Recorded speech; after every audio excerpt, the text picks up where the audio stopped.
Hello students, so your question is every matter has its own dash and dash. Our first option is mass and volume. Our second option is weight and mass. Our third option is brittleness and tough. And last option is shape and shadow. So students, if we will see our first option, that is mass and volume, as you all know that students, a matter requires both of these, mass as well as a volume. For an example students, a table would be said to be made up of matter, so it has mass and also occupies a certain space.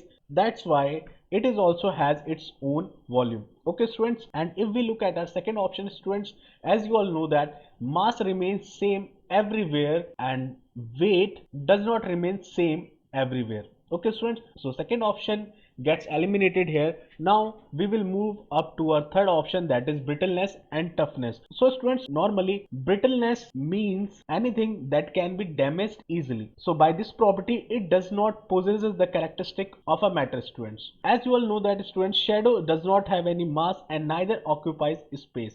Okay students, so the correct option of this question will be our option number first, that is mass and volume. So every matter has its own mass and volume. Okay students, so I hope students this explanation is clear to you. So see you all in our next video. Till then, take care, have a nice day.